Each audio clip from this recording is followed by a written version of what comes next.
two major things happen in solitary. One, sensory deprivation, right? Where you have no sound, where you have sight, where you have limited abilities to run and articulate your brain. There's also another thing, which is human validation, which plays a big part. Imagine being in your cell and the only person who can give you toilet tissue, bread, water, food, medical services, everything that you need, down to a shower. Imagine those services and those things done by somebody who's trained to ignore you. Solitary is strategically set up so that human beings trapped in cages next to other human beings can't have a system of communication. Traps within the system, our youth is getting murdered by street tracks.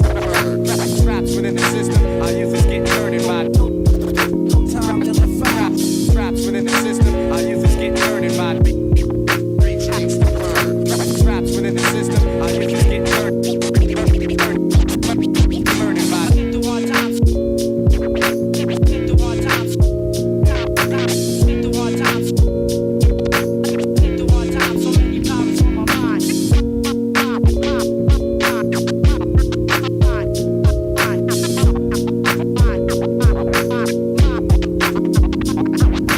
Hell without belt. Hell without belt. Hell without belt. Belt and jams packed like jail cell. Jams packed like jail cell. Jams packed like jail cell. Jams packed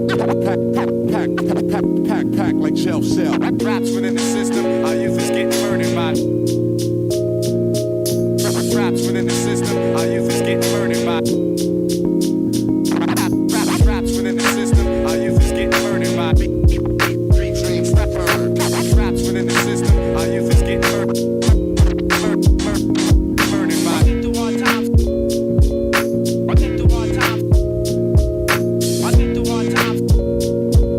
I think the hard times. So many problems on my mind. I think the hard times.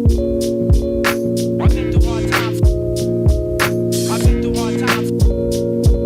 I think the hard times. So many problems on my mind. If you sit in your cell and you worried about the time, you're gonna lose your mind in there. Because then you start thinking about what this person do, how's your family, how's your daughter, and you can't help but think about it. But you try to limit the amount of time that you focus on that by doing all these different things, puzzles, all type of stuff in there. Get soap, start making figurines out of the soap. You don't know what it's like to be in that cell. You don't know what it's like to hear people screaming, mad. This isn't something that we could easily just take a pill and erase. He watches me. He watches me. He watches me. He watches me. All night and day. All night and day. All night and day. All night and day. He watches me. He watches me.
watches me. He watches me. He watches.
Man, nobody's out here going, where the hell are they? I gotta straighten their heads out, you know. I let a bitch get away with something last night. I shouldn't have let her get away with it. Put a foot to her ass. What you said, put a foot to her ass? Right on, That's beautiful. That's beautiful. Put a foot to her ass. That's just what I'm gonna do. Wow.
It's man, some man here. That's what you get. I'm saying? He has his album coming, his album already dropped, so that's good. We got that background right now. Always got my man AKA Scott keeping it hot. You know what I'm saying? And then we also got Noir King of the Ring, but he temporarily has some technical difficulties. Alright. Besides that, we're gonna go ahead and get into this. Butch, what's the name of your project? What's the name of Big Up Your Project, bro? Project is called Soul for Hard Times. It dropped on November 4th. This is definitely something. I didn't do it for the pandemic, but I just talked about the things that I went through and thoughts that I had in the pandemic and dropped it into an album. You know, but it's more than that. It's just kind of like, it's basically talking about making through this album, because I went through kind of emotional roller coaster of not just like, wasn't really tripping too much off the pandemic, but I was just going through a lot of shit at that time, and like I talked about it in this album without saying a single word through the beats. Yeah, and I think what would be good is to like kind of interview you about the album. You know, Yes. we're listening to it right now. The people can hear it. We can't really hear it, but the people can hear the album playing as we're talking. You know? Okay, yeah. So the whole thing about, okay, so you have the first track, which Soul Far Time, is pretty self-explanatory. I want to have a forward from Adisa Banjoko. Shout out to Hip Hop Chess Federation, well, now defunct, but the leader Adisa Banjoko. It's kind of crazy. I met him when I wasn't even doing music. I met him through jiu-jitsu. And that was back when I was trying to be an MMA fighter, and I was training and stuff like that, and he taught me a bunch of things. And so one of the things that he taught me, he told me to read the book Asata Shakur, and I read that book, and that very much inspired this album for what she went through. You know, especially like the track "Watching Me" and everything like that. I remember that one part where they put her in a jail, and they had someone just sit there and watch her. They had a dude that would just watch her, and like whatever she did, whether she slept or used the bathroom, whatever, they kept her on watch 24/7 and shit. You know, things like that. Just real dehumanizing. Yeah, like they really treated her pretty fucked up and shit like that. And of course, she got busted out and sent to Cuba. And I remember that's crazy. I remember when Donald Trump tried to call her out by her actual government name, Joanne Cheshire. And a lot of shit was out of pocket. A lot of people didn't know who the fuck that was. And when he taught me that book, I was like, oh shit. Right. And it's crazy that somebody would call her government name this many years after the fact. You know what I'm saying? I would love to go out there and meet her someday in Cuba. Right. So you see where her head's at. See what she's into these days. Just to say hello and just be like, you know, your book was hella inspiring, and like what you did was hella inspiring. You know what I mean? You know what I mean? Like, it's hella funny to talk about freeing all these rappers, but ain't nobody trying to go and try to free her or some of the other Panthers and shit like that. But a rapper go to jail, we say, oh, free this rapper. Anybody. Right. You know what I mean? That's someone who really needs a pardon. Like a political pardon. You know what I'm saying? Yeah, something real. You know what I mean? No, I feel that. And that's hard too, because I feel like even if she came back, it's still not safe for her. Nah, definitely not. She'll die of suicide. Yeah. You know? She can never come back. No. Never come back. And I don't know if she would even want to come back, you know? About her, I wouldn't either. Treat her like trash. It's fucked up. That's what I'm saying. I barely want to be here. If there was some better shit that I can get to reliably, yeah, I would. I believe that too. Me too. I had to shoot. That was my goal. Like, as soon as I want to go to LA and like build my career a little bit and move out the country. Right. Yeah. But it's scary because you know other places for us too. It's not safe. You hear about like how China took out John Boyega and wouldn't show Wakanda forever because it's too black. Wow, that's crazy. I didn't hear about that actually. But that makes sense. You know they banned rap music in China. Really? Yes. Oh, wow. That's crazy. Rap music straight up banned. You can't listen to it. You basically you a heretic at that point. You know, you playing rap music and then you're against the government and people of China. They don't fuck with that. So what happens? Do you go to jail or something? Yeah, you go to jail. Or they fuck with your social credits. So like they had a thing with this guy who was a martial artist. He wanted to prove that a lot of Chinese was fake, right? And I think that's a little disrespectful. I feel like there's definitely things to learn in every style. So I don't necessarily feel like he was entirely right, but he did want to make a point. A lot of these kind of fake martial artists doing the whole stare down thing, or they hit you, touch you in the shoulder 2 times and you fucking break down, or they freaking poke their fingers out in real life, and you know what I mean, all that bullshit, right? So like, but he went around and like beat up a bunch of like kung fu masters and fuck with his social credit, and he had a radio show too, and he's a DJ as well, and so like. They ruined his social credit, so like now you can't buy a car or a house or do anything. Your social credit is kind of like it's kind of like in the Black Mirror. They have that one episode where like Yeah.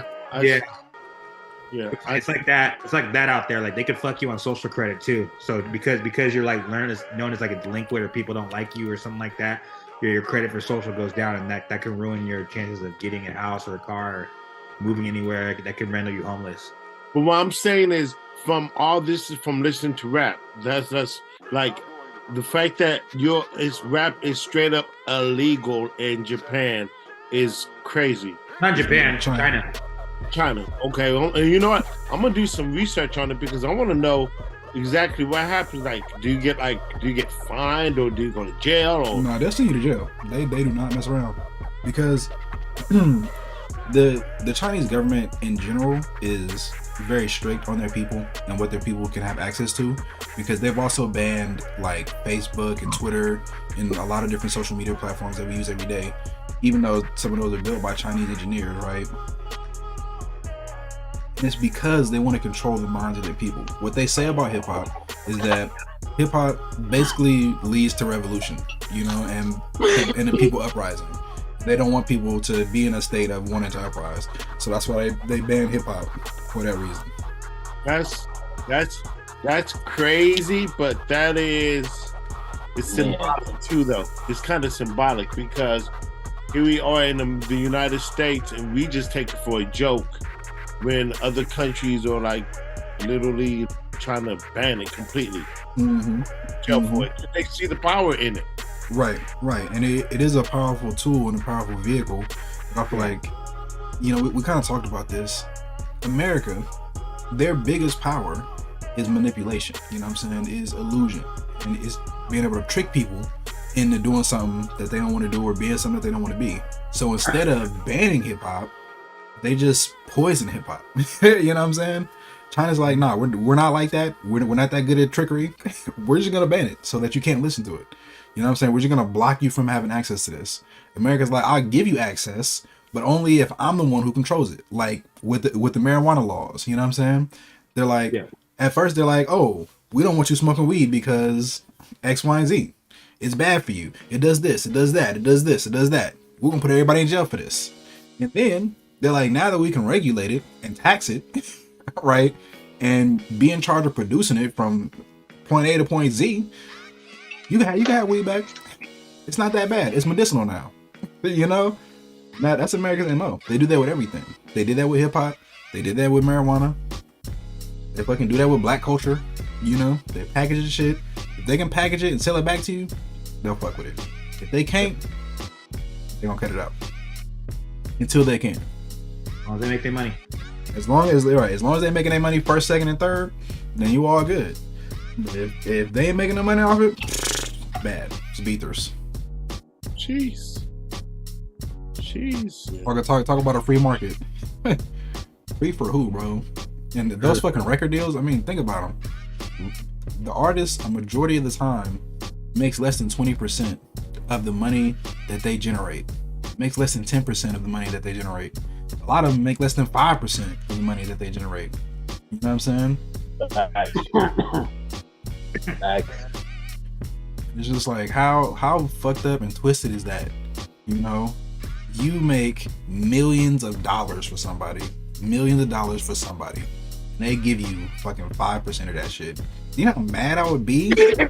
You know, like imagine you were at school, right? You working in school like we do, and you fucking got this school $1 billion, and then they're like, here's $1,000 for you. It's a bonus. That's crazy. That's the music industry in that show. But you know what though? They get you with that. Well, you already spent your money. You feel me? Technically, they give you 25%. It's just that 10% of that, 15% of that 25 goes to your expenses, like, you know, traveling and your shows, the price of printing tickets, what they charge you for. Ain't that a bitch? Like, aren't the tickets supposed to be free? Nah, nigga.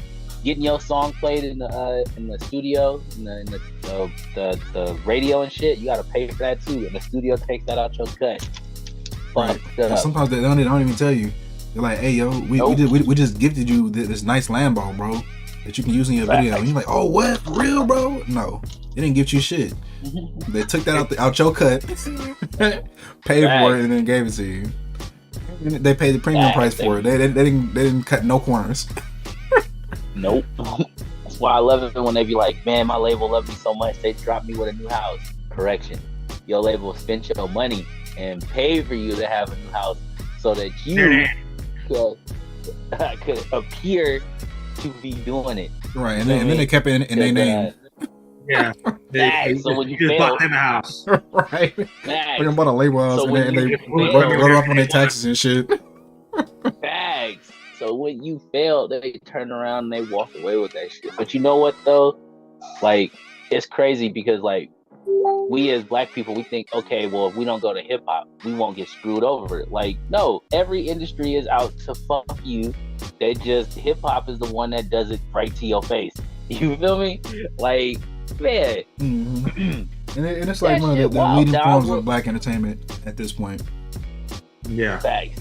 If not the leading form, and it's global, you know. It's a global thing. Yes. So they got basketball teams in Europe now and in China. Hell, basketball is an Olympic level sport. Think about that. Yeah. You're skateboarding too.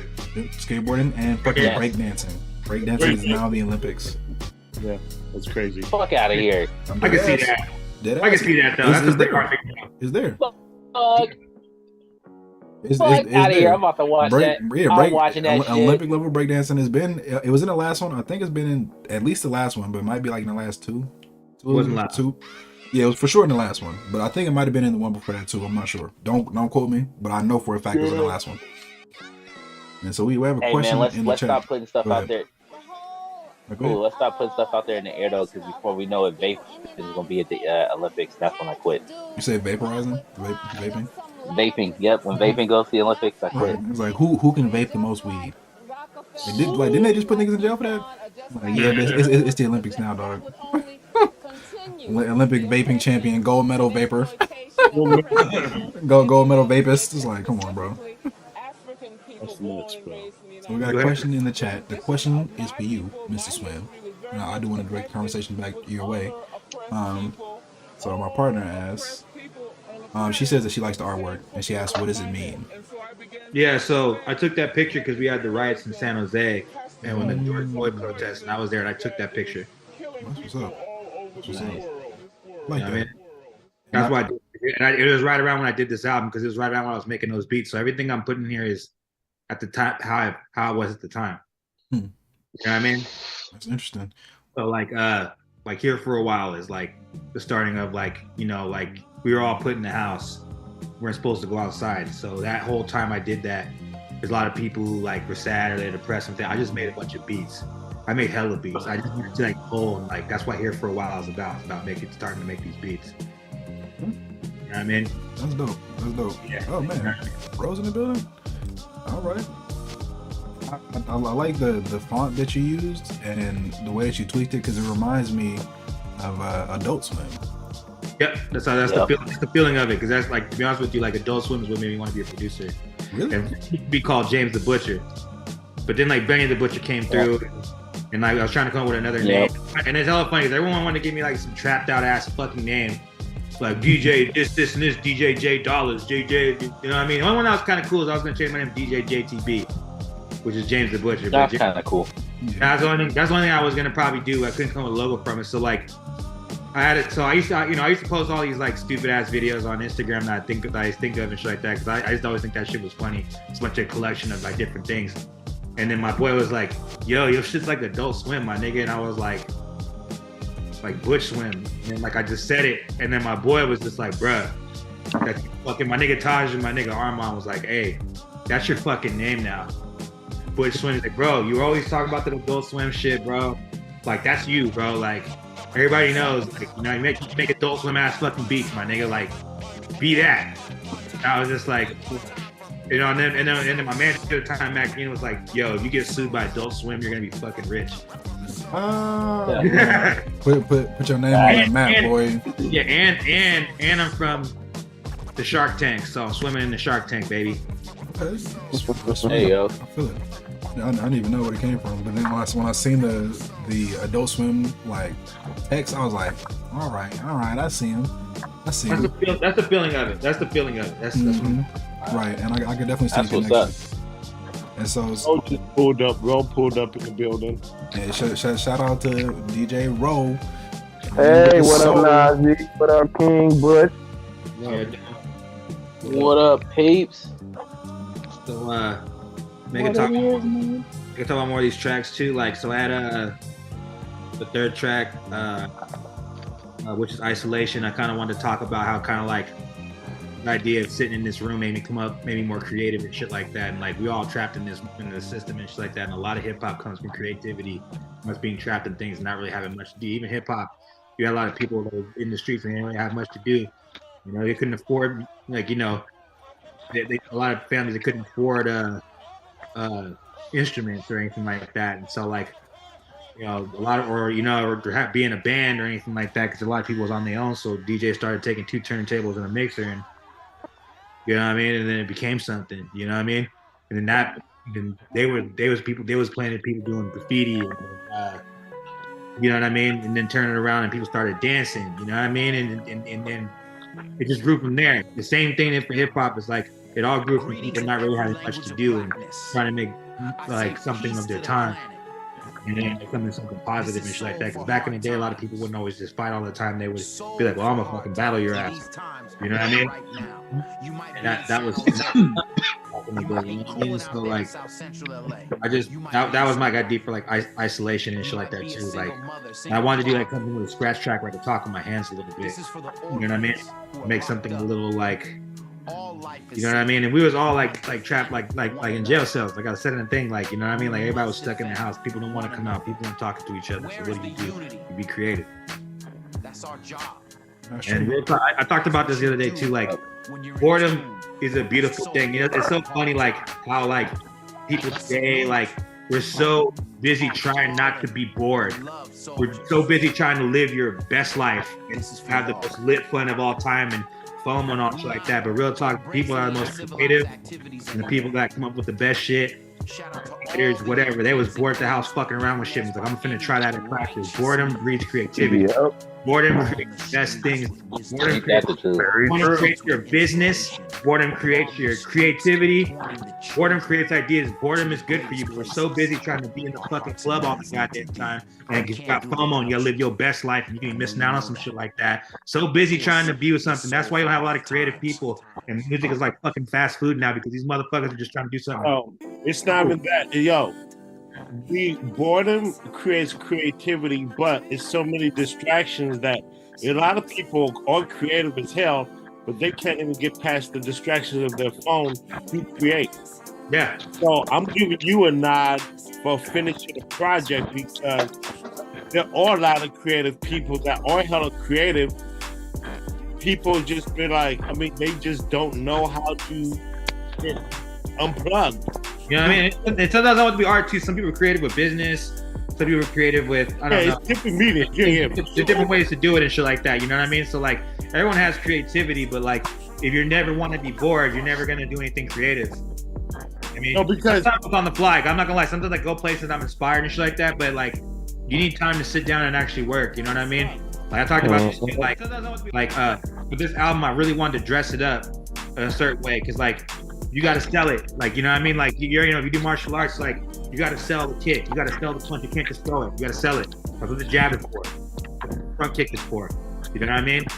Like if I'm gonna throw a spinning heel kick, I'm gonna try to get you against the wall. I'm gonna jab at you a couple times, and then I'm gonna throw it because you're gonna circle away from my left hand. So when you do that, that's when I throw it, and that's how you execute it. So it's about execution and it's about setting it up, dressing it up.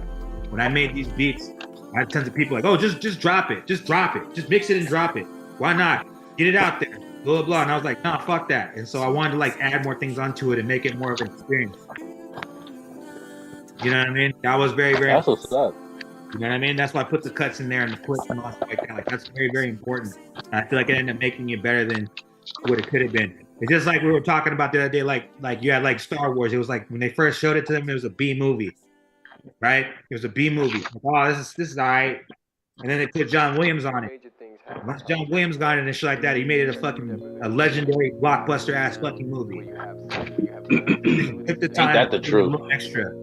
You know what I mean? Going the extra mile. That's the problem. People don't take pride in their fucking work anymore. Everyone just wants to drop some shit. Like we want to do C+ work and get A+ results.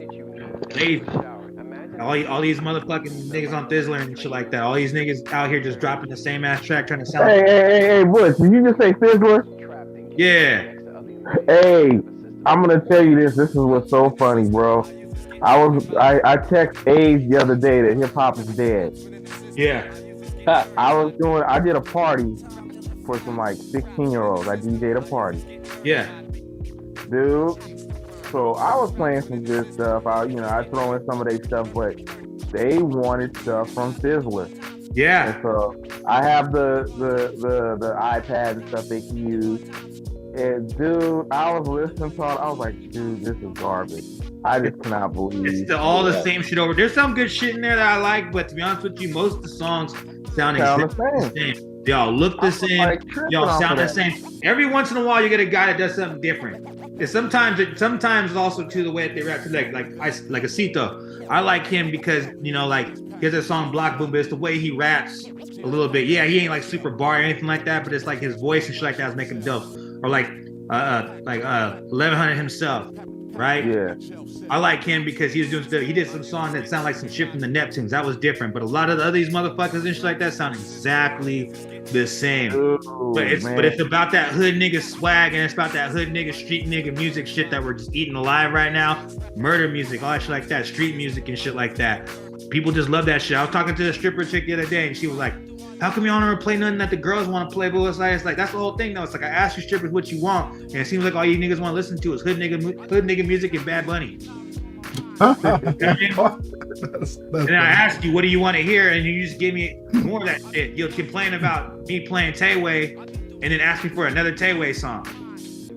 So what do you want? I didn't have chicks walk up to me and I was playing Megan Thee Stallion. Turn that Megan Thee Stallion shit up. Put on fucking.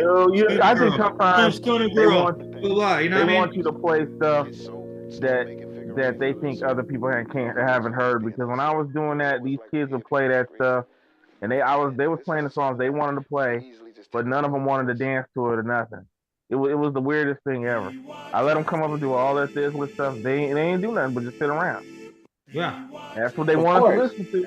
Yeah, and that's what they wanted to do. That's weird to me because like I do a lot of the after hours parties here in San Jose, and they want that shit. When I play that hood nigga shit, people get off their motherfucking ass. Girls are stripping, shaking ass, twerking. Girls ain't even stripping, try to dance with the strippers to get attention. It's fucking wild. And I'm just playing all this hood nigga music.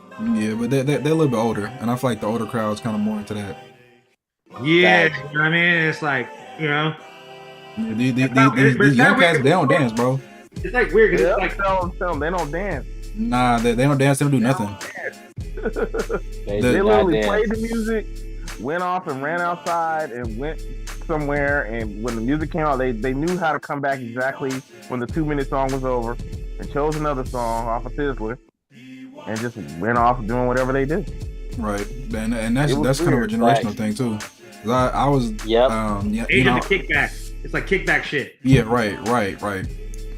I was teaching at a middle school, and they had a dance for the middle school, whatever, and nobody was dancing. Nobody was dancing there except one small group of boys, and they was dancing with each other.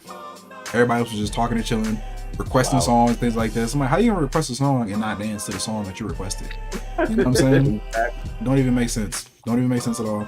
But hey, real quick, we got a quick question in the chat. Your man Sway D is here, Butch, and he asked if you washed the back of your neck. I just washed my neck for Amy came up on here, my nigga. What up? That's my guy. Shout out to Sway D. You had that guy here one time too. That guy's got some dope ass music. Right, it's good. You know, I'm open. I'm open to whoever, whenever. You feel me? Yeah. So I think that the internet made people less social. Hell yeah. Oh, Well, that's facts. Definitely. That's facts. Easy. Hey, speaking of that, that's so funny you said that. In Korea, they had to implement new lights. So now the street lights is on the ground and in the little box so that people don't get hit. That's crazy, isn't it? It's crazy. It's crazy. But it be dark in these streets anyways, I ain't gonna lie. But you know what I thought about? Because again, I work at a school, so I'm around kids a lot. And I'm like, these kids, right? I'm working after school, which I fucking love, right? But these kids, they don't get a lot of opportunities to play with other kids other than after school. And it's only for the kids who are in after school. You know what I'm saying? Back in the day, when we got out of school, we used to go down the block and hang with our homies. You know what I'm saying? Do your homework, go out in the streets, play with your friends. That's where you socialize. That's where you learn, you know, like how to deal with people, how to talk to people, how to deal with conflict, because ain't nobody there but you and your homies. Your parents ain't there, the teachers ain't there. It's you and your homies working shit out. You know what I'm saying? These kids don't have that. You know, when they're in school, they don't really get a lot of time to chill or hang out with each other or talk to each other because they're in school. They're doing work. They got maybe 5 minutes between periods, and they doing and moving. I mean, and then lunch, like 30 minutes a day. Whereas we used to hang out with each other all the time for hours and hours and hours every single day. You know what I'm saying? And these kids don't travel either. Most of these kids get dropped off at school by their parents. They get picked up from school by their parents. And I walked to school for my entire school career, all the way up into college. I took myself to school. You know what I'm saying? And so I seen different streets, you know, chopped it up with people on the way to school, on the way back from school. You feel me? You know, and I used to go to my partner's houses. They don't really do that. Like, I could leave my house, go to my partner's house and chill. They can't do that. They got to set up a play date nowadays. Yeah. Yeah, I remember that in Stockton too. Like I lived in Western Ranch, and like, you know, you'd always pass by and you'll see somebody. So if you was talking shit to somebody at school behind their back, you know, it wasn't nothing like fuck fighting, like do drugs and shit in Stockton. So like, if the nigga was talking about you or something like that, they'll go get you. Because they want to see a fight. You have to be careful what you're talking about. If you're walking home and there's a green belt, and niggas be on the green belt. You know what I mean? You walk through houses, and, you know, you span girls in the park, and like fucking you will go and fucking to somebody's house and get a swisher because you don't want to walk all the way across town to get a swisher. People kicking at people's houses and shit. Exactly. Break into houses and break shit and all that. You know what I mean? Like these kids ain't doing none of that shit, and a lot of them are like talk shit. Right. And then with the internet. Yeah, the internet got to where people after school, it's not after school, people just don't socialize. They just don't like. Nah. People don't socialize, and it is more dangerous. You know what I'm saying? In certain instances, kids are getting taken. You know, shit like that. And so I understand from the perspective of a parent.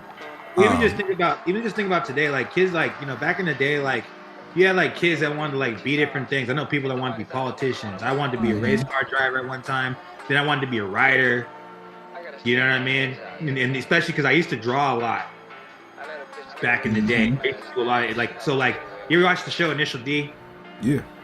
So I would draw like cars you would see in the Bay. I would draw like Mustangs and show them at doing like sideshow shit in like the style of Initial D. And I would write a story around that. And I quit, you know, at the time I wasn't very conscious because it's kind of hard. Like when you go to a black school a lot of the people aren't very supportive of your artistic endeavors. So I remember this black girl will go around and started making this rumor that I was gay because I was drawing. That's some gay shit. That's some gay shit. Stop doing it. I would have been like, fuck all that. And then I remember people walking around, oh, Butch is gay. You nigga be drawing this shit. That's some gay ass shit. Like, you know what I mean? And like, so I stopped doing it because I was like, fuck, like, you motherfucker, like, I don't want to like have that rumor about me and shit like that. Now I would have been like, fuck y'all. Back in the day, it was very, like, yo, the average person, when they are kids, they have dreams. Everyone here had dreams of doing something when we were kids. And the more you get involved with life has a way of dwindling your dreams. Yeah. Like, and dwindling your dreams, and then you got the internet distractions and all these things separate those great creators from those who should be creating.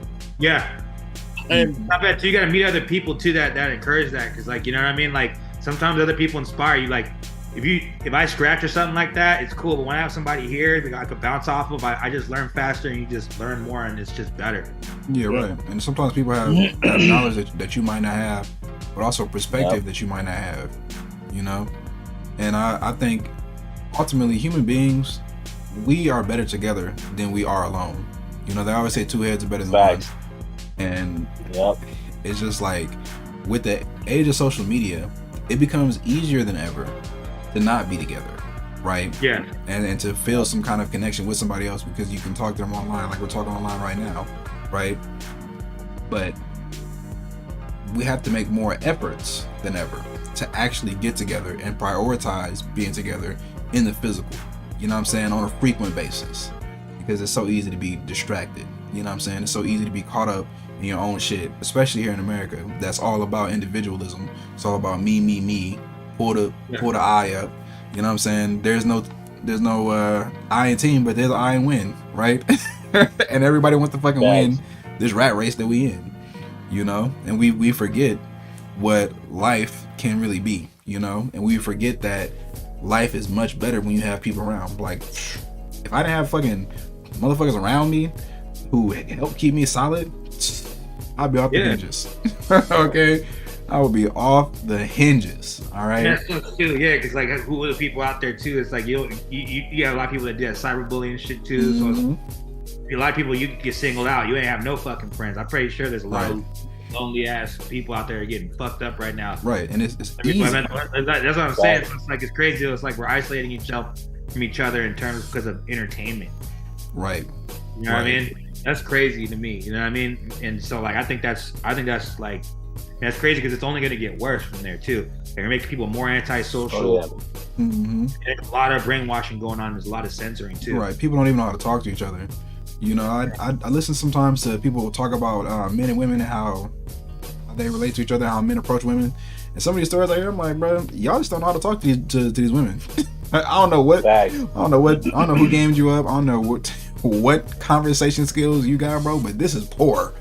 This is ridiculous. Well, the whole thing too is you really know, like, nobody really games you up. Like, you got to go figure it out yourself. I was like figure it out myself. So like, if you're not out there, nobody ever tried to give me no game on that. I had to go figure that shit out myself. You know what I mean? Like, they was just like, bro, just go do it. Go figure it out. Hey, like, but you know what though? I mean, look, it's like, that's my whole point. Like, how are you gonna figure it out? How are you gonna be gamed up by people if you're not social? Yeah, right. No, hey, but that's true. not to play devil's advocate, but it's hard to tell some kid not to be on the internet when like fucking 5-year-olds is becoming millionaires overnight. Like, oh yeah, of course. That's I wild. like the internet. But like, I love the internet. Yeah, like how am I supposed to tell some kid, hey, don't be on the internet, when at the same time, nigga, tomorrow you could literally be making more money than me. Like, right. Simply because you on the internet. The beauty of the internet is that you can connect with people that you can't normally connect with. You know what I'm saying? There's no way you're fucking talking to niggas in Nantucket. Okay? But through the internet, I can actually make friends with these people. But we as individuals have to remember what we as human beings need to have, you know what I'm saying, in order to really be happy. And that's each other, that's togetherness. Hey, you know what though? You're right. Because I mean, shit. When we was growing up, it was impossible for me to think that there would ever be a time where I'd be able to pick up my phone and call China and not have to be paying out the ass. Like that was not a thing. Same. Not that I want to call China, but that was just not a thing. Like calling people in other countries, never. Like on your phone, your personal phone, never, Right. never. Right. I mean, look what we have. No, Age, go ahead.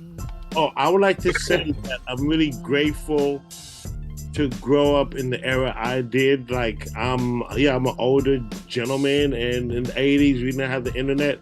And I'm so glad we didn't, because I know how to unplug and plug in. I know how to unplug from the internet. Like, I don't think a lot of people know how to really, truly unplug to be able to get real things accomplished. Like we have all this technology. Niggas really ain't doing shit with it. Niggas ain't really utilizing the the cockroaches fucking. That's what they're doing. I mean, bro, yeah, it's I mean, and like once again a nod to Butch. Once again, congratulations on finishing a project, because there's a lot of brothers that don't know how to finish. They may start. I'm not trying to shit on people. I'm gonna say a lot of people know how to start something, but they really don't know how to finish. Yeah. There's even less people who know how to even start. Well, I want to give a shout out to I had somebody in my corner, my boy All City Anthem, the anthem and shit like that. That guy helped me co-produce the whole thing. Like, yeah, I made the beats. He helped me organize and arrange some of the beats, but he mixed it with me. He helped me organize it. He helped me come up with the clips for this shit like that. So I was lucky to have someone like that in my corner. So shout out to my nigga All City Anthem. Like, he was really like a really big part of this, like making this happen and shit like that. Yeah, shout out to him, man. Shout out to him. You know, that's why you need to have people in your corner who are really gonna help push you forward. You know what I'm saying? Yeah, because like there's times where I hate this album so much. It's like, fuck this. I'm just gonna throw all this shit away. I'm just gonna sell these beats. Fuck all this shit. He was like, nah, bro. Like, you got something. It's just frustrating because it's your first shit. You've never done it before. I'm here to help you. You know what I mean? So to have someone in my corner like that is just a solid dude. Like, this project probably wouldn't get done or been way different if I didn't have a dude like that in my corner. Right. And man, that's what you need. Mm-hmm. Yeah. That is what we need, and we have to remember that with all this technology that we have, you know, what they say, with great power comes great responsibility, and this technology is a great power, but we are lacking the responsibility aspect of having this kind of power. You know what I'm saying? It's fucking Wild West of the internet you know streets. What? Facts. Hey, you know what though? To what Age said about unplugging, that's how shit like on the internet right now, people can run around and say, we live in a simulation. This is like the Matrix. No, you just have to put the phone down. Like, I also think that we just kind of want to just make up all these crazy ass conspiracies and shit too. Oh, I know, but see that again. That's what comes from not being able to have that ability to put the phone down. You feel me?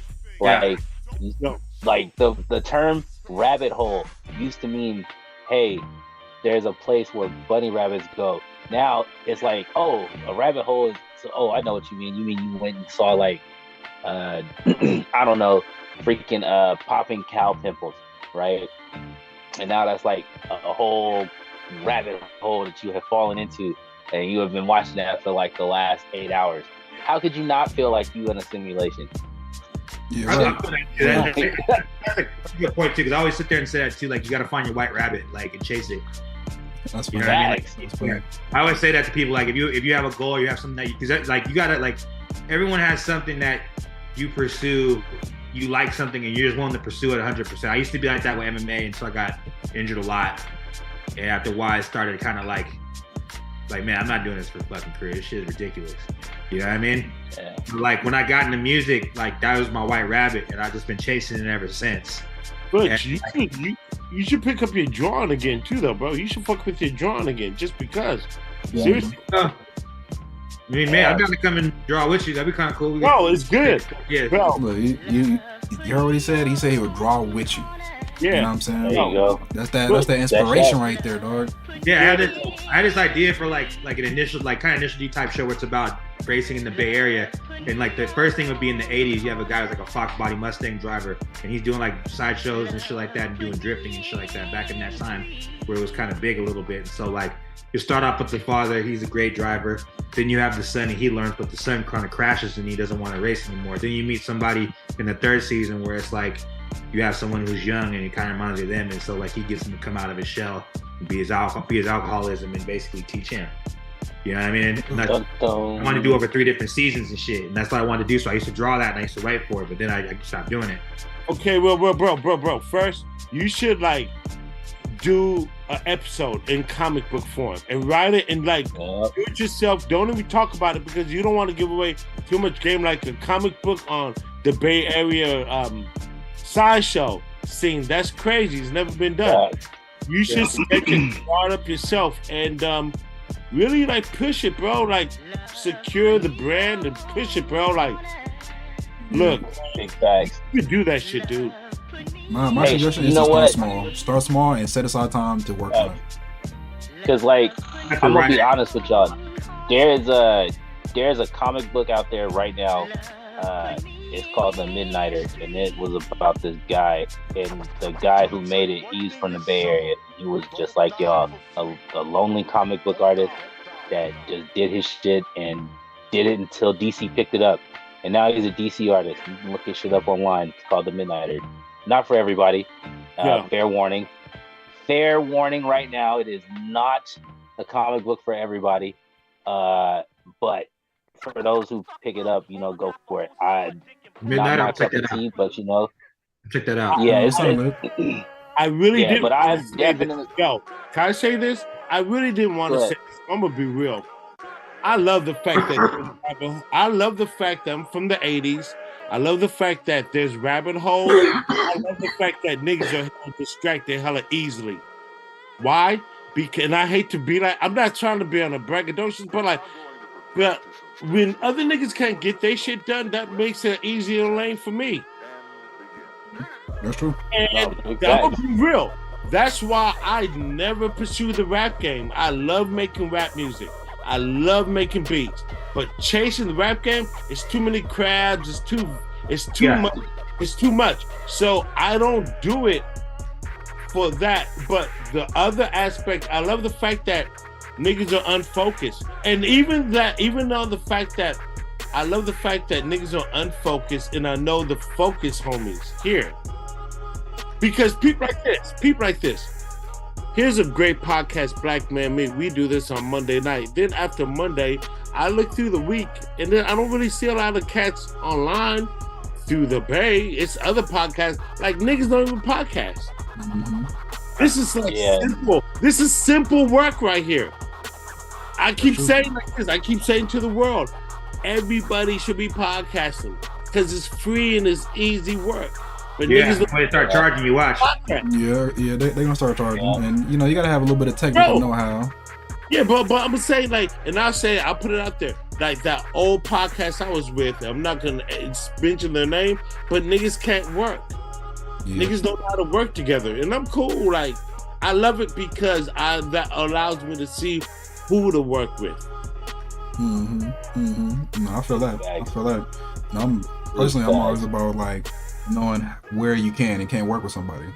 And I'm like, and I posted on Facebook the other day. I said, I don't believe what nobody says, and that includes myself. I don't believe shit that I say. I only believe things that people do.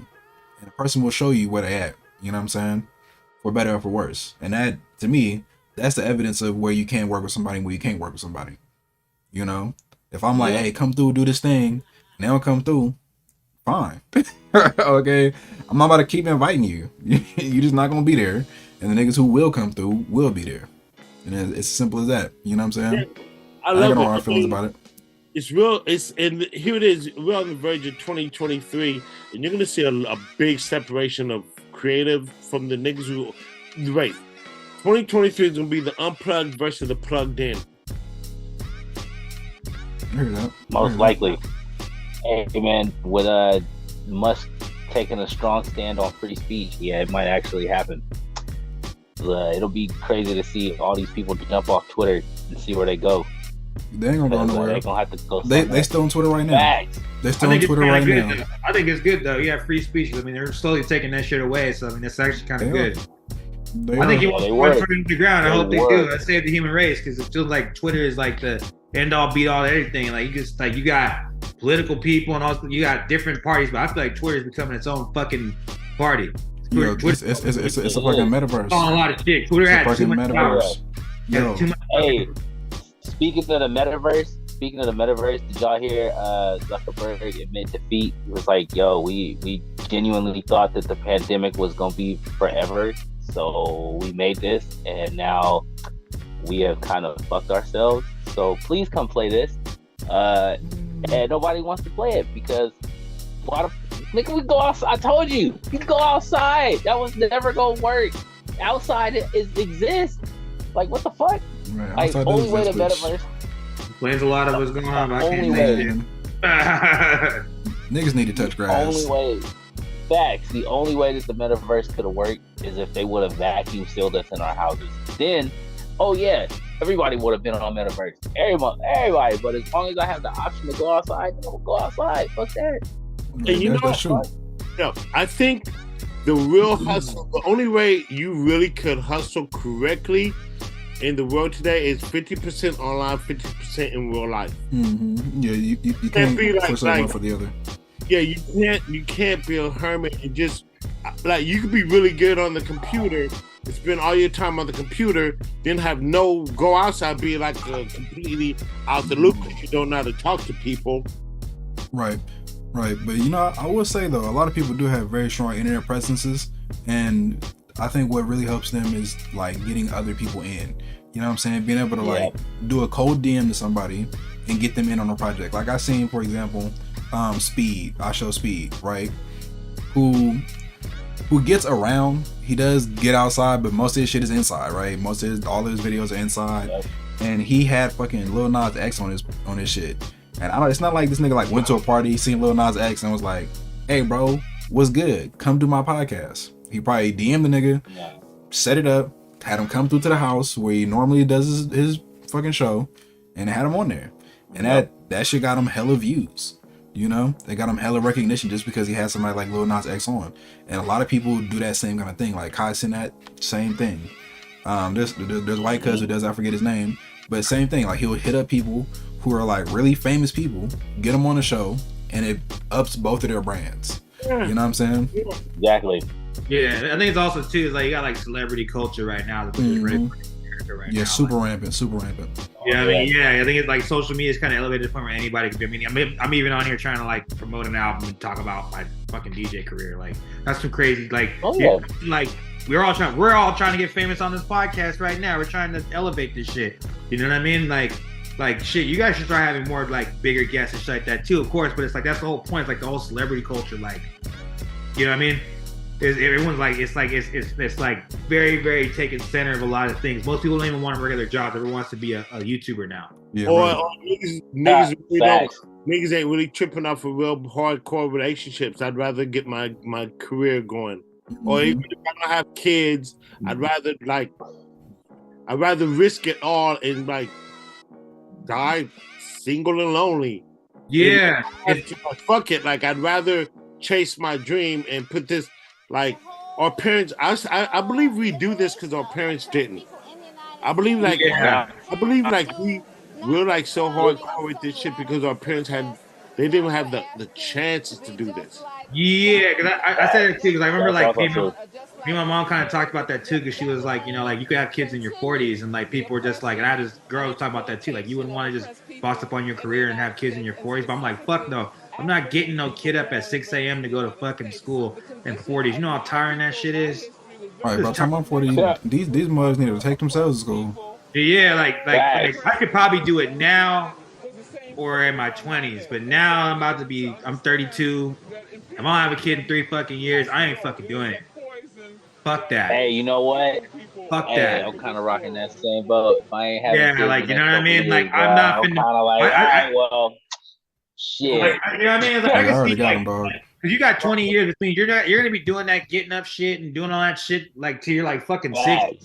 I don't want to do that shit. and you might have another kid. I don't want to do that shit, and especially with shit today too. Like I hate to say it, like the way shit is, like having a family is just not a good idea anymore. That shit could fuck your shit up. And you know what I mean? It depends. Yeah, and I feel like it's always been like that. But like Kendrick said, everything in life is a gamble. Yeah. Facts. I woke up this morning and the first thing I did was roll the dice. Yep. That shit, I don't know. Yeah. What's gonna happen? And yo, you know, it's like our parents didn't have these opportunities, and you know, we are holding on to our dreams. Like a lot of people should. And as I'm an older guy who's like, I mean, you know, I'm past that era of having kids, and I've never been married. My thing is right now, my truest thing is, if I'm gonna be an artist that will live by the art, I gotta drop art. Like I gotta drop for my life. I gotta create art for my life to be relevant. Yeah. Relevant. Yeah. Yes. For my life to be like to mean something to me, I have to create art, because that's what we are artists. If you're gonna be an artist, and you're not gonna do the standard family thing, well, my nigga, you better churn out some shit, because you're only exactly. Yeah, it kind of motivates me too. Like I have to keep doing this. I have to push something. Like, and that's cool too, because like look at Pac. Pac never had any kids, and his legacy's gonna outlive you, your kids' kids. His legacy's gonna go way further than ours. You know what I mean? And he didn't have any kids, and like that's crazy, because my dad always pushed us to. My mom was always the one like trying to get married around this time, and it's a important thing, and it looks good, and it's like corporate and all shit. And like my dad was always just like, nah, fuck that. You need to stay single and do your art. Do that. Like, be single. Run, chase for the fucking horns. Like, I feel that too, because my dad played the drums, and he was very good at it. He got a chance to play for Carl Santana. He went, and he didn't want to go because he was afraid of getting rejected by Carl Santana. But I was like, but now he's like, now that I'm older, I realize like someone else could have picked me up, and I could have did that. You know what I mean? That because like I can see what you did. Like sometimes it's true. Like I went to battles and I've blown it, and I went there and I looked like a fucking fool. But you're in there and you meet somebody in the building, and then now you're rocking with them. They see something in you and shit like that. Then you get better. You have more opportunities as long as you want to like keep chasing them. So he's like, I wish I'd have went out there and just did it. You know what I mean? Hell yeah. I mean, might as well. Facts. Just do it. You only get one life. life. Do it. You get one life, and that is kind of cool too. That's like you can chase your dreams more now too. You know what I mean? Yes. Yeah, there's cool more too. lanes. I like that. You know what I mean? And so like even Jay Dilla said, I wasn't able to keep me in a relationship because I'm married to music.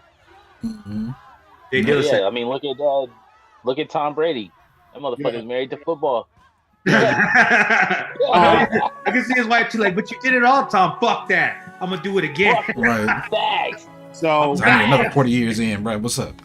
Hey, shit, look at Michael Jordan. That nigga was married to the game. His wife was like, yo, can you stop playing? Nah, hell no, I'm about to go back and play another motherfucking game. Like, Right. damn, I'm gonna play baseball now.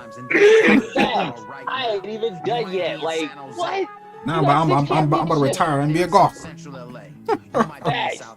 I'm still not done. Y'all thought I was gonna be up in the house? I ain't never being up in the house. Fuck the house. Damn, bro. What's wrong with you? So What's wrong with you? I've been very vocal about my relationships and all, but I have been engaged with a beautiful female once. And when we were en route, she said in the wedding cake, you know how you have the man and the woman in the top of the cake, where there was a pencil shoved in the cake too. Yeah. She's marrying the art. But I'm telling you, bro, like when you're like super focused as an artist, it's hard to date. It is. It really is. Like, it is. I don't know why. Like, sometimes I'll get a chick number and I'll be like, do I really want to get into this right now, or do I want to make some beats? Yeah. Sometimes you are, but sometimes I'm just like, man, fuck this chick. I'm about to make some fucking beats. Like, you know what I mean? Like, and on top of that too, it's like, you know, your music ain't gonna wake up one day and just tell you don't love you no more and just did. You know what I mean? Facts. Like, you know what I mean? Yo, you know what? Music don't sit there and say, I seen a nigga with gray sweatpants at the store. I'm out. Yo, you know what? I'll be mad. You know what I mean? You gotta have that happen to you for you to understand that. That's why motherfuckers be like, you know what? I'm gonna just stay focused on my art. Yeah, Facts. start making Ain't money that and the shit. fucking truth? Yeah, You gotta have that heartbreak, bro. Yeah, Hey, it's that's like why you superheroes still don't mess have around.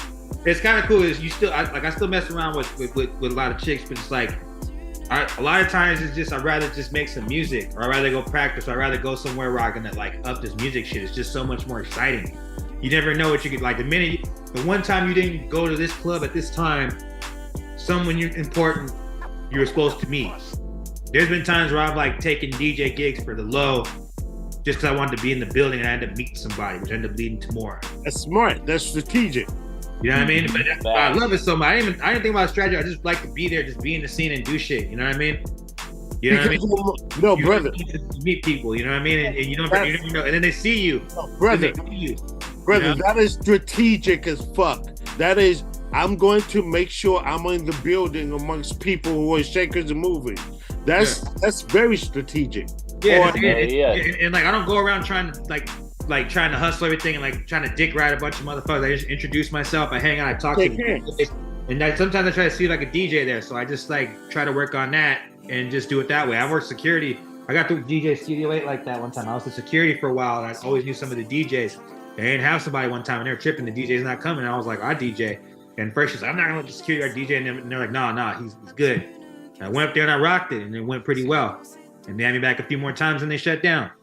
You know what I mean? But it was cool. But it's just being in the building and just function. As long as you don't try to dick ride people or try to come off as you're hustling people will fuck with you. Of course. Sometimes it's just being around, it's just hanging out, meeting people. That is the truth. But you know what though? It's not.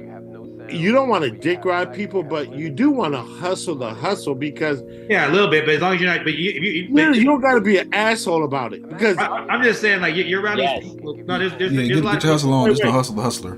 Because the other artists there are doing the same thing you're doing. Yeah, of course. But it's like it's way to do it that people are gonna fuck with you organically and shit like that. If you come up and you're like, oh, I got this, and this, they heard it 100 times. People are trying to hustle them all day long. What the fuck did you come with? You gotta take your time and shit like that. Like I'm a DJ, hung around for a while. People like Butch DJs, and he's good. Then you see me somewhere, I need you for this show. You have this, and this. You start talking to people, then you tell them you make beats. Let me hear some of your beats. They hear your beats. Now they're getting on your beats. Mm-hmm. You know what I mean? Sometimes if you really fuck with the person too and they're cool, I'll take a pay cut to go fuck with that and shit like that. Yeah, you should always get your money and don't be no walkover shit like that. But sometimes that's another way of being paid too. Like opportunity sometimes good too. You don't want to be the guy, the exposure guy. You know, when I first started my career, I was that, but I didn't know nobody. I didn't know how to hustle as a DJ and shit like that. I wasn't even that good back then. Run me my bread, bro. Yeah, but now it's like now it is like that. But when I first got started, I was DJing 6 days a week for fucking free for like 3 years. Ooh, I used to rap on the street every Thursday for free, but I had no place to live, so I use that as a way I could practice. There you go. I DJ every night. You listen to different songs, and I have to get your playlist right, get your skills right, you get to practice things and try new things. So every single night, I was rocking so many different places. Like, you know what I mean? There you go. Anymore. You know what I mean? I would take gigs. I would be doing like 2, 3. I would DJ and run a radio show, and do like some of the off days too, so I could practice. I'd take over people's show. Like, oh, I gotta do this. You want to take over my show? I'll take over the show. You know, you gotta plant your seeds. You gotta plant your seeds. If you know you're out here actively doing the best you can, like. I feel when I go to work, I really do give 100%. Then I come home and do my art and all, and I feel like I'm putting my seeds out, and I feel like it's going to pay off. Take a pride in work. It's going to pay off. But I'm planting those seeds and putting that work in. Yeah. Mm-hmm. Take pride in your work. You know, that's one thing is like people need to really understand. Like we've really gotten to the point with the internet too. Everybody just wants, like everyone has this attitude like, I just want to just do my job and make my money. Like. And it's kind of hard too because there's a lot of jobs that you hate that are like that. I like my job. I like what we do. You know what I mean? So I put my all into this shit. Like I take pride in my work. Taking pride in your work is very, very important. People don't do that shit no more. They want to do, you know what I mean? That's so important. I really think that's what we need as a culture to come back. Take pride in your work. Go the extra mile. Well, I don't care how tired it makes you. You can sleep. it's hard to look. I remember that time, but it's hard for people, especially now, to want to have that type of mentality. When again, No Child Left Behind gave all these participation trophies. Now being a blue collar worker is terrible. You are seen as obsolete. Like what the if you ain't got like I said, if you ain't got a tech job or fucking stock in Google or something hella crazy like that, females look at you like you crazy. Like what? I don't know about like, that. I'm a plumber. Do you understand? I don't know about that. I know a lot. Do you understand? I feel it, but I know a lot of bum ass niggas that just be in the streets. Yeah, broke ass niggas. Man. Everything. Niggas in jail who ain't got no money. They don't even need money. Don't get me. Hey, they don't even got money. Do not get me wrong. Do not get me wrong. The broke niggas still be pulling bitches. That is true. Okay. Even when I was shit, I don't think I was ever getting more play than when I was like, yeah, I live at home with my mom. What? Oh my god, for real? Yeah, Well, you know. I'm a firm believer. It's about how you talk to them, man. It is. No, that's the real hustle. Also you know about being. It's having a mouthpiece. It's also about getting your scumbag on without actually being a scumbag too. There's that too. Yes. How to do it? It's the swag. They love that shit. They love that shit. It works, but you gotta do it right. Like my nigga Oscar. He is scumbag, but he's successful. He does it right. He's not a bad person. Just because you're a scumbag don't mean you're a bad person. And there's a way to do it without being a full scumbag. Some niggas is just in them. They just scumbags. But some people, they're not really like that. So you gotta learn how to like get that scumbagism down and then do it just enough. That's funny. That's funny. And it's also like the type of chicks you go for, too. Every good man is still a bad boy. Every good man is still a bad boy. You gotta have that shit. Even if it's a little bit. Even if it's a little bit, you gotta have it. On the opposite of being a scumbag, if you're a dude that's really driven and you really got your brand on your mind, like when you really get, I'm not talking about a fair, rare weather artist. No, you're really with the shit. You're focused. You got dreams. And it makes it hard for random people to just jump on and just, because you're so focused. Like, and it takes a while to get there. It takes a while to get there, but if you can get to that place where you have inner peace and you're just like, you're focused on you, yourself, your family, and your craft, it makes it hard to like get, like, I don't know, like it's challenging, but it's beautiful when you're really focused on your dreams. Yeah. Mm-hmm. I agree too. It's challenging though, but everything is challenging. No, I feel you. Man, if life was easy, it wouldn't be worth living, dog. Yes. We'd all just be running around grazing shit like cows. Cause cow, hey man, look at the life of a cow. You want to hear funny? There's more people like that than you think, though. Oh no, niggas ain't really live. Yo, brother, niggas ain't really living today.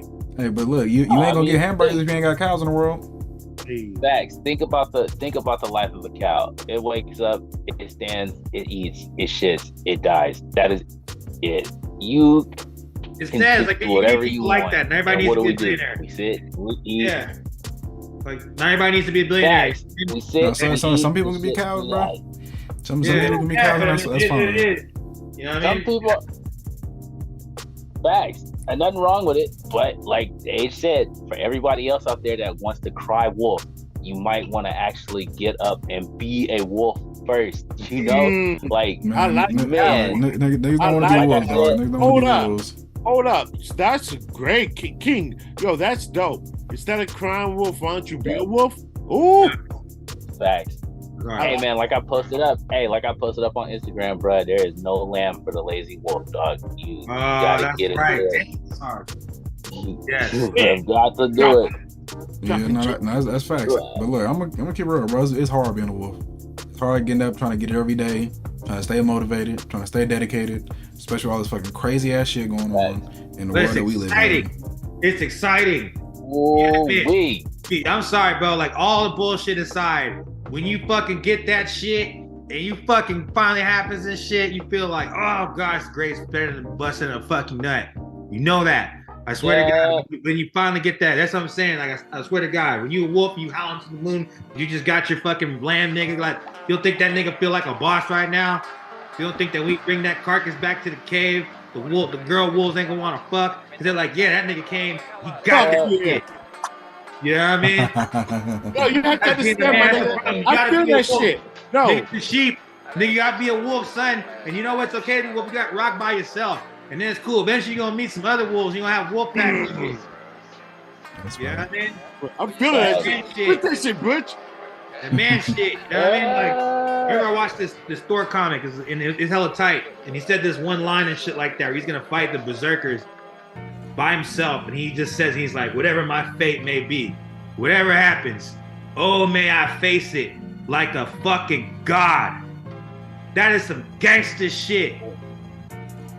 That's some gangster shit. That's some man shit right there. That's some fucking nigga. I'll face this shit like a god. Whatever happens, may I face it like a god. Make I face it like a G. Jokes aside, why am I resonating with what Butch is saying? Because I mean, come on, I'm like humble as fuck. Not go around tooting my horn, but I just finished my fucking book, god damn it. Yeah, that's right. Fire. And you know what? Hold a minute. If no one's gonna give you your props, you better celebrate yourself.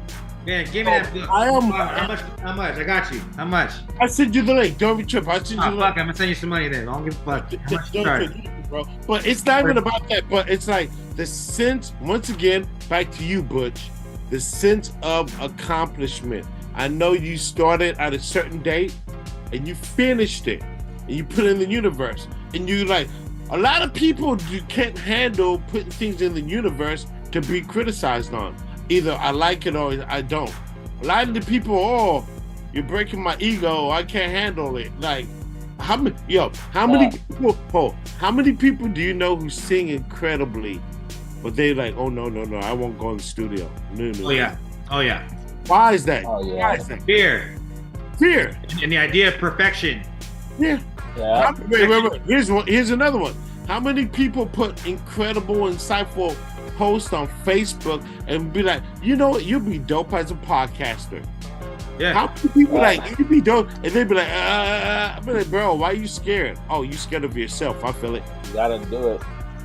I feel that. But then again, no, hey, like, hold up. Hey, a lot of people are scared of greatness. I was about to say that. A lot of people are literally afraid of what they could be if they focus down and like really got it done. And that's true. I was gonna say that. But look, I'm gonna play angel's advocate. I think on the other side of greatness is loneliness. People are afraid to be alone. Facts. People are afraid to do it themselves. It is lonely at the top, and people don't really want to be lonely. You know what I'm saying? People don't really want to struggle. People don't want to have to deal with all of that shit. You know what I'm saying? Like, I started this organization, Oakland Mind, right? And I got to a peak that nobody else could reach. Nobody else could be there with me. I couldn't talk to nobody about it. I couldn't confide in nobody about it. It was just me and my fucking self. And it's good. I was happy because that's kind of where I wanted to go. That's my goal, right? But then it's like, who the fuck am I gonna relate to when I'm here? You know what I'm saying? Who the fuck really has my back with the shit that I'm on? These niggas over here talking about little shit, and I'm on some whole other shit. You know what I'm saying? I'm on a whole another level.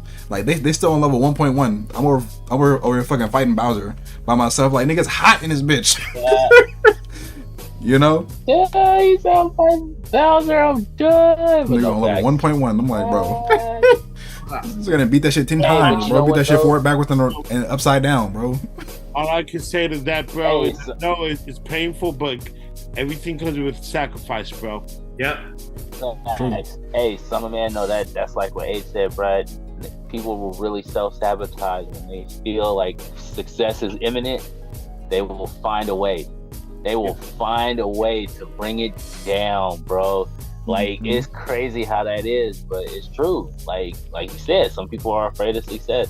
Some people can't cross bridges. You know, it's a lot of shit out there that some people just can't do, you know? Right. But I was gonna say to that also, like you said, loneliness. When you think about some of those greats in history, they always say the same shit. I was great after such and such, but it did not fill the void of X, Y, and Z. No. You feel me? I had success but it wasn't enough. No, It was. It's never gonna be enough. You know, Never. that's why even as an artist, I've been thinking about myself as an artist and what I really care about. And what I really care about is just making music that I enjoy, making music that resonates with my own heart. You know what I'm saying? And I never, ever was in the music game really to try and be successful or even make a career or even make fucking money off the music itself. Because the music I make and the music that I really fuck with, you know, it's not about making money. It's not about having a career or occupation in this industry. It's about creating art, you know, that like touches people, you know what I'm saying, or educates people in a certain way. And that's what I fucking focus on. And that shit's not always glorious, but I love it. That shit get me up in the morning more than some of these dollar bills will. You feel me? Man, creating, yeah.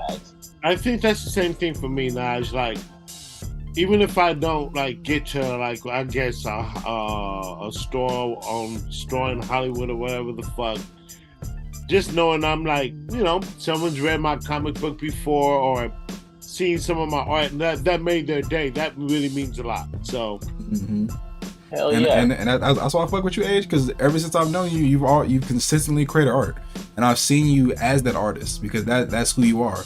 And I remember seeing you at Comic Cons on some random shit.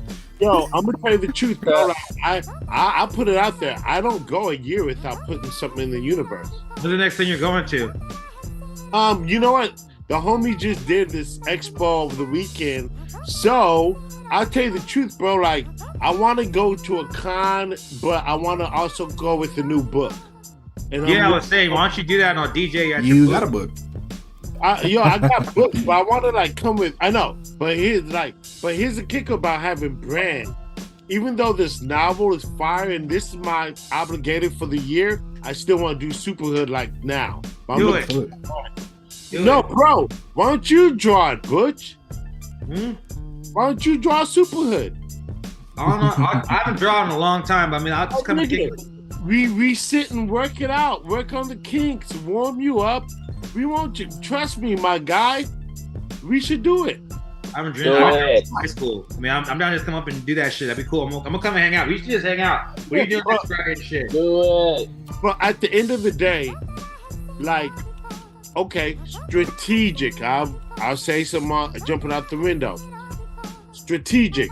Me linking up with Black Men Meet, Najee and King, they had this podcast cracking already. I'm like, bro, this is the place to be.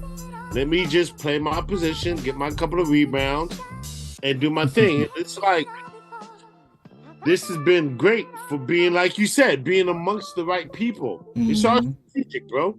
Yes, it is. Yes, it is. And you know, at this point, I just want to live a happy life. You know, I want to be fulfilled with the shit I create and that I do. You know what I'm saying? The people that I touch on a real and personal level like this. And I'm happy with this because I feel like the stuff that we talk about is needed. You know, no matter how many people listen to it, the shit is needed. And in reality, we can always get more people to hear it. You know what I'm saying? Yeah. Najee, It feels good to be on people. You know what I mean? Like, Najee gave me a quick nod, but I gotta give it right back. Najee, you're a factor out here, G. yeah. Thank you. I appreciate Factor, that. bro. Like it's a trip because cat. I wonder how it must be like you to be you because you seem like the cat that cats come to, and they see you as that wisdom in the hood. I appreciate that. I think definitely. it's a blessing from the Most Let me High. ask you this though: are you always like even kill to give that knowledge, or do you feel like you say you're always pretty even kill? Yeah, I try to be even killed most of the time, but I'm a human being. I falter sometimes. Sometimes I'm not even killed. I remember one time some people, they were, I don't know what the fuck, they're trying to cancel me on some bullshit because I shared a fucking funny ass meme, and I went off on this dude. He fucking DM'd me. I'm like, nah, fuck that. Fuck this. He's like, it's love and it's peace. And I said, no, bro, it's not peace. It's not love. It's not cool because this shit that you're doing is not right. And then this nigga apologized to me. I was like, damn, bro. That was the craziest part of that interaction. Hella funny. I cursed him out and he apologized to me. That is hella funny. That's what happens though, son. See, look, I have this, like I said, man, and I said it on the podcast 1,000 times. I'm a firm believer that sometimes words is just not enough. You have to punch somebody in the face. This is why Batman and Iron Man are so cool. Yeah. Fact. Look, That man is one of the smartest detectives Go ahead. in the world, and this motherfucker will punch you in the face, okay? Because sometimes you just need to get punched in the face. Like, Sometimes you'll slap a nigga. I'm sorry. Right. Slap some tits into a nigga, man. Sometimes you got to. Okay. I told you. I feel you, my niggas, but we're awesome niggas who got brands going on, and don't fuck off your brand, your bag, smacking up this bum ass nigga. I'm talking to myself right now, bro. Ooh. Sometimes you just gotta look out, man. Right. No, I feel it. And you know, for me, I think principles, they really what keeps me through it. You know what I'm saying? Because people can say whatever they want to say. People can feel however they want to feel. But when they think about me and my actual life, they know that I'm a person who stands on his principles and who holds firm to them. You know what I'm saying? If I believe it, I'm going to stick to it. Right? And if I'm wrong, then I'll admit that I'm wrong. And I'll be the first person to admit it. Right? But if I'm going hard on somebody, I'm going to make it look sexy. You know what I'm saying? And if I'm going hard on somebody, there's a fucking reason. You know what I'm saying? Right. Hey, you know what though? Like, real talk, I don't know, man. I love everyone's point of views on different things. Like, I people be like, you seem so headstrong and stern in your opinions. No, because if you could actually prove me wrong, then yeah, go for it. Like, be all my guest, but I just want to know why. That's all I ask is why. That's the one simple question as to why. Why would motivate you? What is your motivation? I'd be about to lose it.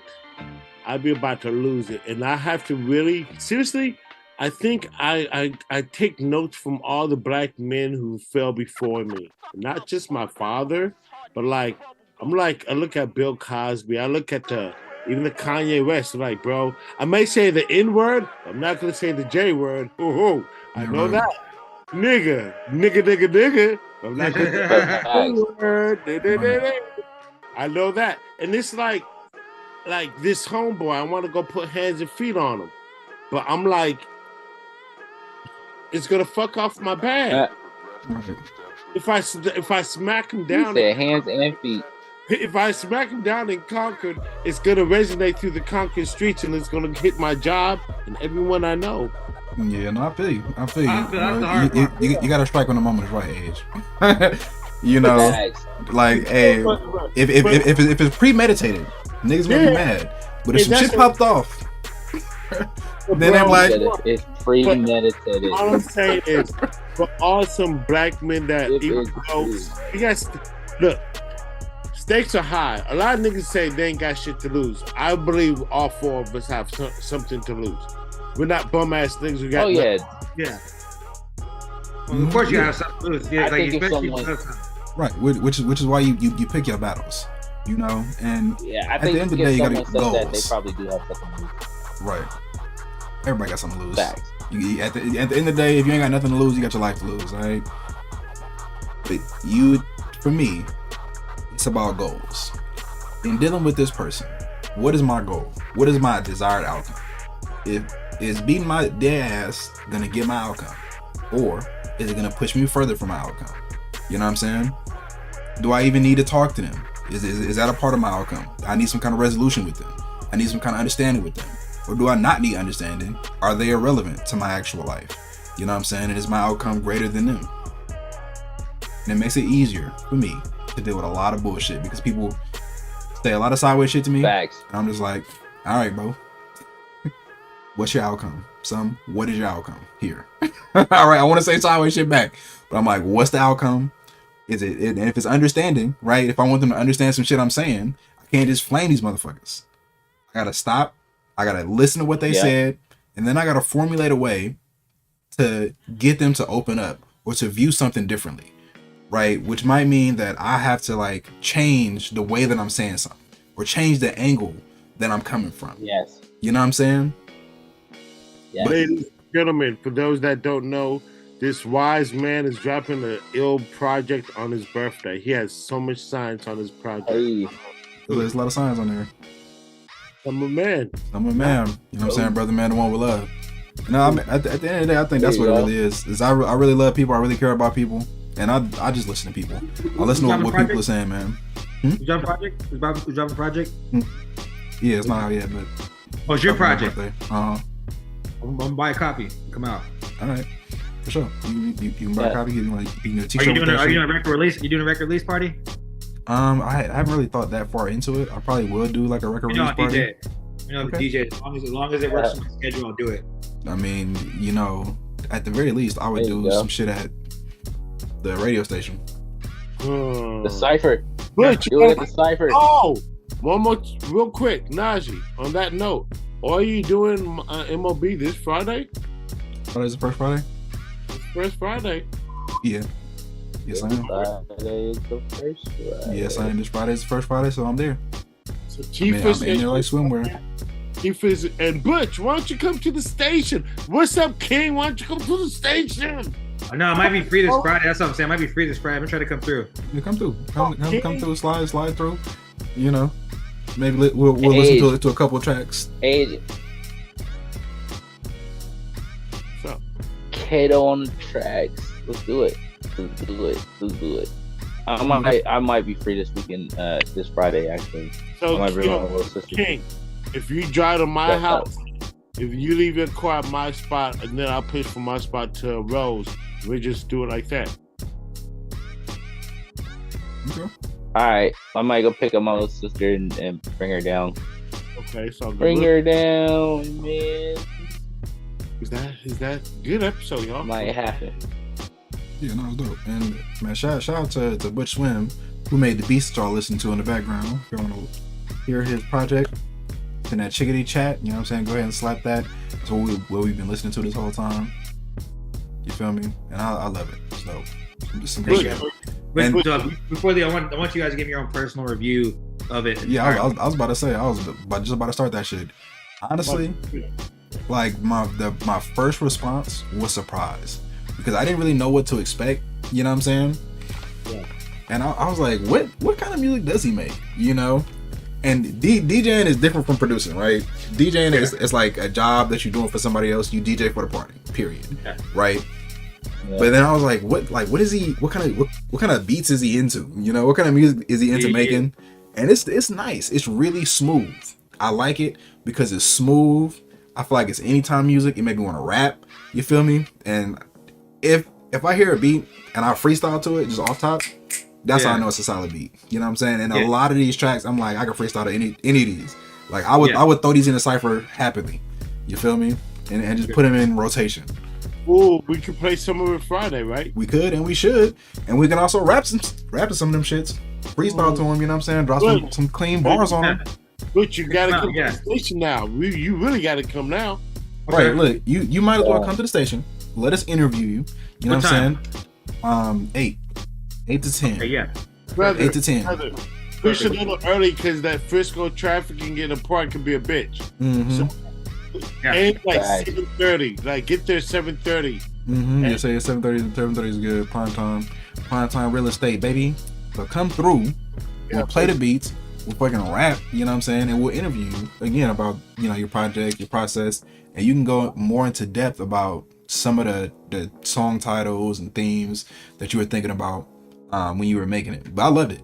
It was definitely, like I said, it was like some smooth listening, nice beat selection. You know what I'm saying? Like the drums is fire, and like I could slap that from start to finish. As a matter of fact, I slapped that shit when I was going to his house last week to record the album. Oh, that's sick.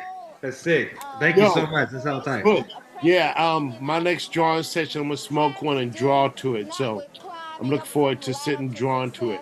Yeah, I haven't drawn in a long time though, so I might be pretty bad. I haven't drawn since. I'm gonna draw to your album. Oh, that's dope. Yeah. Draw. I already got like tomorrow. I got the afternoon to be able to draw. I already got in my head. I'm gonna roll up. If you want, maybe you could film something where you could draw something while I make new beats. Hey. Come Friday. Yeah, we can film and see how it goes, and then maybe it works out. We could do one on Black Men Meet where we all just hang out, and then maybe I'll do it. Naji will rap to it, you draw to it. Noir King could write to it. Probably not. Like a Not Black that Men Meet great, work session. Like we all bring a project that we're working on, work on that shit. We're just here. Yeah. Going Pretty crazy. tight.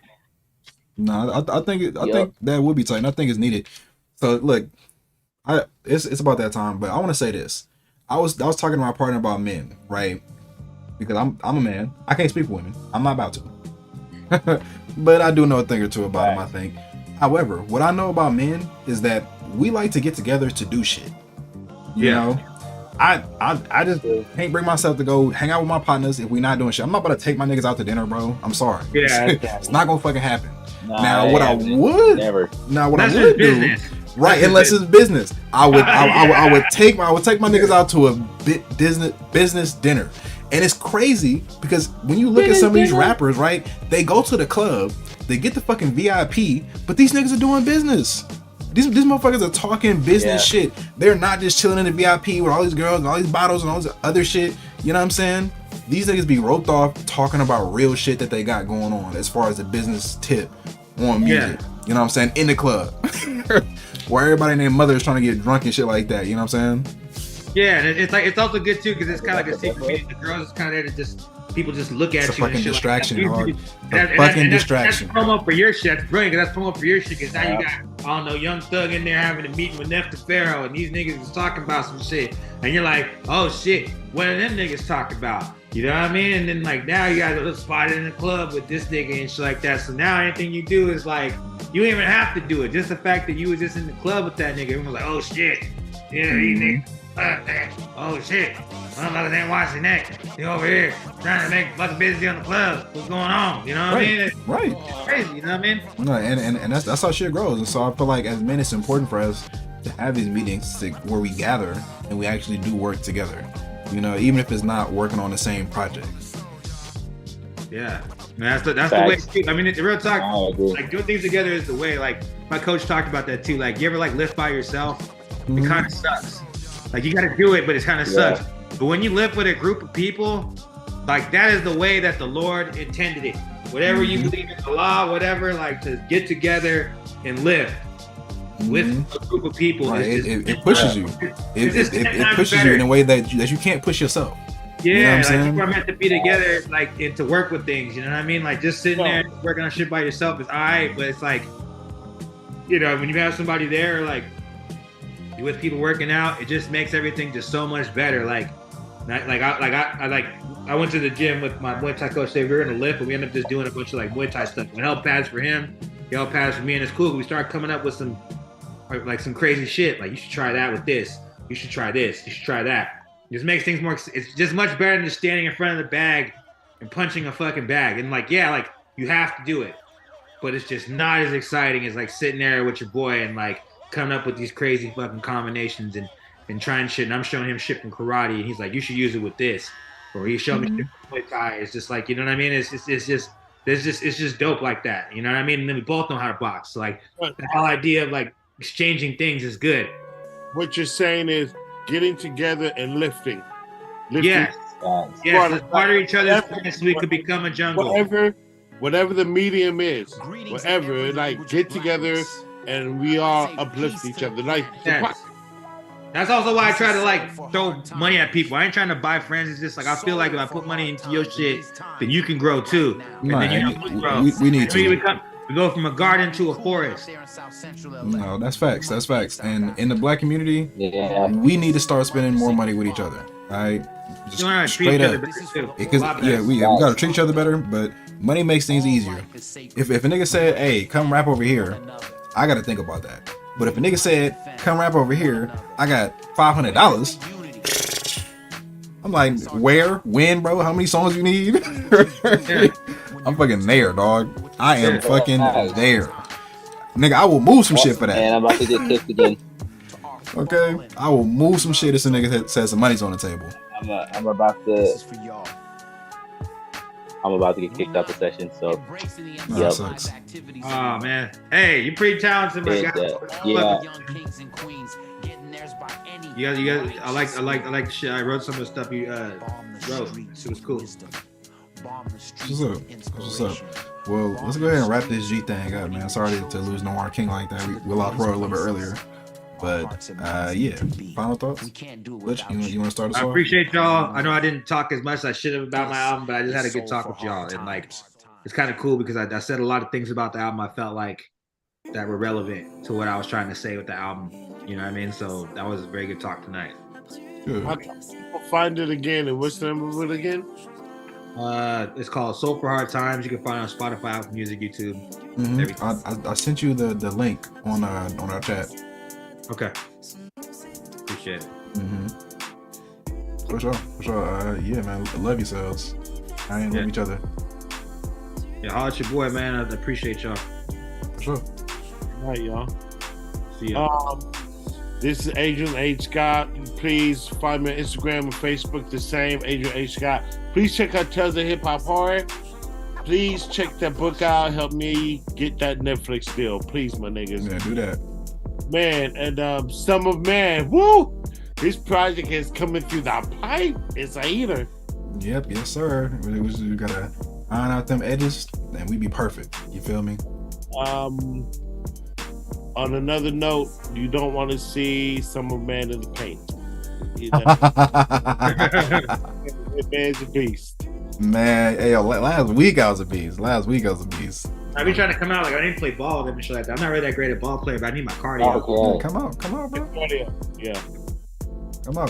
Well, y'all take care, man. Peace. Une promenade et l'univers après une cascade et son nom c'est toujours là. Une promenade et l'univers après une cascade et son nom c'est toujours là. Une promenade et l'univers après une cascade et son nom c'est toujours là. Two major things happen in solitary. One, sensory deprivation, right? Where you have no sound, where you have sight, where you have limited abilities to run and articulate your brain. Hey, y'all, wait a minute. Another thing, which is Marking, final thoughts. a big part. Imagine being in your cell and the only person that can give you toilet tissue. Final thoughts. This is a really good session. Everyone should continue to work on their projects. And, you know, if the world is telling you you suck at something, then you're kind of doing the right thing. You should keep pushing at it. Yeah. All right. Great. Street tracks within the system. I use